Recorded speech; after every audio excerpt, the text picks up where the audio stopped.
first interviewed my next guest in 1991. Before then, he was best known as a popular BBC sports presenter, but by the time he'd appeared on Wogan, his life had taken a dramatic change. Have a look at this. So evil has been in control of the planet for 12,000 years. It has been the dominating force. Evil's not the right word, it is imbalance. But it has been increasingly in control, as I repeat. Survey the world, ladies and gentlemen. Is the force of love in control of this world, guiding this planet at this time? Of course not. The negativity, the thoughts that I'm talking about that are very destructive, are pouring out of this planet let me every interrupt day. you. Was it a great shock for you to discover this at 38? Well, I think the word is gobsmacked. But again, you know, the best way of removing negativity is to laugh and be joyous. So I'm delighted that there's so much laughter in the audience tonight. But no, it's but just let me say this. They're laughing at you. They're not laughing with you. Fine.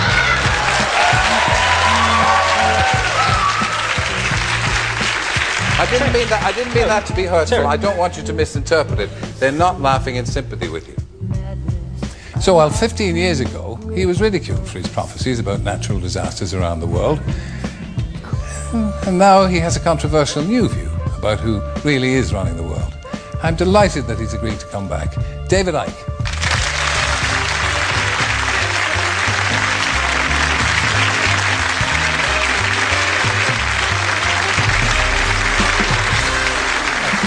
Thank you, no problem. Thank you. Now, again, when I see that, I'm slightly embarrassed by it because I thought it was a bit sharp with that comment. So, and at the time I said I didn't mean it to embarrass you. So, that interview at the time, it changed everything for you, didn't it?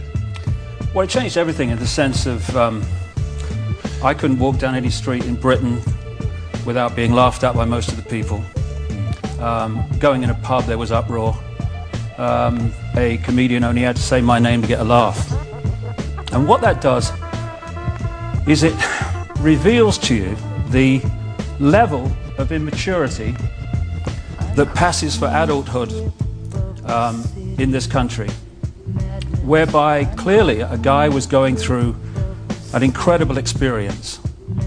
And instead of being mature and saying, why is this guy gone from being this, what you would call straight, normal television presenter, to how he is now. This is interesting. What's happening here?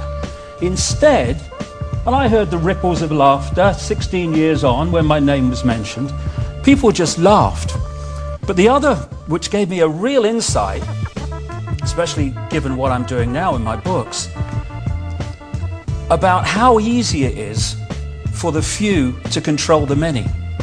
Because the many, you know, we laugh at sheep because sheep just follow the one in front. Ah, stupid sheep.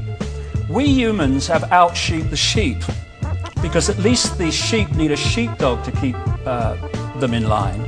Humans keep each other in line. And they do it by ridiculing or condemning anyone who commits the crime, because that's what it's become, of being different. I had a choice, Terry, at that point. I could have ended up faced with that scale of ridicule and ended up shaking in the corner. Or I could have said, as I did, laugh, condemn, I don't give a damn. This is me. And if you don't like me, well, that's bad news, because this is the only me there is.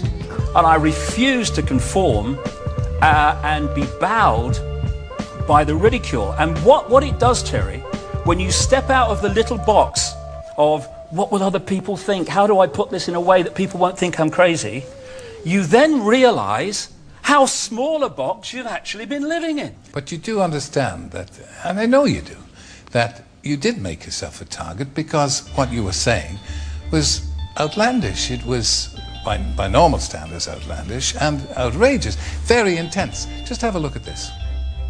What about eruption? When may we expect tidal waves, eruptions, earthquakes? Well, Because of the nature of the way the Earth has been treated over a long period of time, a tremendous amount of energy has built up within the Earth that cannot get out. If it doesn't get out, bang. So this is going to be released in a controlled manner, as controlled as possible, through earthquakes, through volcanoes and such like. If they don't happen, this is not punishment. If they don't happen, there is no Earth. You see, you're still obviously bitter about people's rejection of your ideas. No, absolutely not. What I am is frustrated at watching Orwell's 1984 unfold in front of our eyes by the day, while people focus on who shot Phil Mitchell. That is frustrating, because my children and your children, thank you, are going to have to live, indeed, in the timescale, so are we, because we're living in it now, when the most basics of freedoms are being taken away. Yeah, and this is happening all over the world, and it's coordinated. Now, if people want to think that that's all happening by accident, please be my guest. I don't give a damn. But the evidence is that it's not. Eh? If it's controlled, it's not happening by accident. Who is controlling people or trying to control them? Well, there is a network of families that you can take back to the ancient world, to places like Babylon, Sumer, which is now Iraq. You can chart them through to Rome, where they were responsible for the Roman Empire and the creation of the Roman Church. God save us from religion, by the way. And then they came up into Europe to become the European aristocracy and royal families. Then through the great empires of Europe, especially the British Empire, but others too, these family bloodlines and the secret society network through which they manipulate themselves into power were exported all over the world.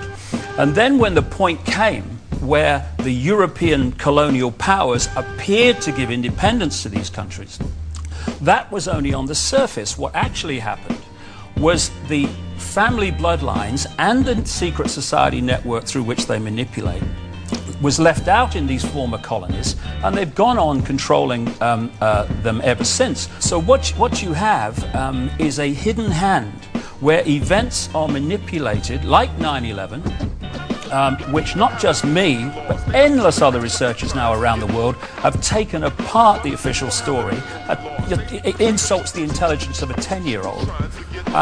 And you have a hidden hand manipulating events, and the whole goal of it is centralization of power to the point where humans are little more than controlled clones. Who's the hidden hand? I mean, who are these hidden hands? This network of families I'm talking about.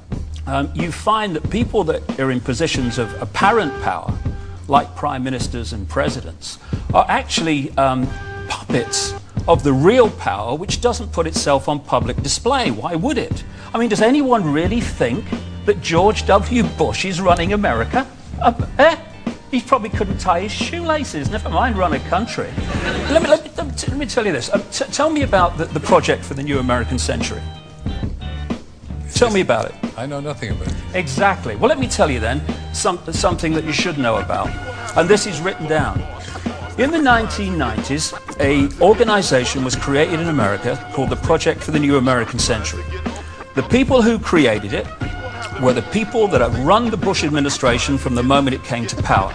In the year 2000, in September, the Project for the New American Century produced a report, a document, calling for a series of conquests of countries,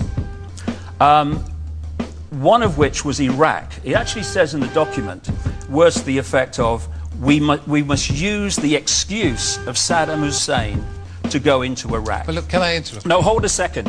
No, but honestly, no. Honestly, you see this? See, but this is the thing, Terry, you see. No, but honestly. You say to me... America is an open society, isn't it? Oh, please. It's not an open society. I've got some seafront property in Birmingham, Terry, you might like to buy, mate, honestly. Please. David. And they say I'm crazy and weird. America is an open society, my Well, God. I thought in my innocence that most Americans would know what was going on in America. Oh, God. But it's all, you know it all, and... Oh, see, you talked about cheap jibes. That's a cheap jibe. No, I'm not claiming I know it all. I'm saying that I've been to 40 countries. I've spent enormous amount of time in America talking to people who do know what's going on, victims of what's going on, and I'm passing this over to people. But now, yeah, sure. But you see how preposterous it is? What, the fact that you think America's an open society? No. Absolutely ludicrous, Terry. I've never heard anything so stupid in your life. Okay. Thank you, ladies and gentlemen. David Icke, thank you. Good luck with your mission. Pleasure. Thank you.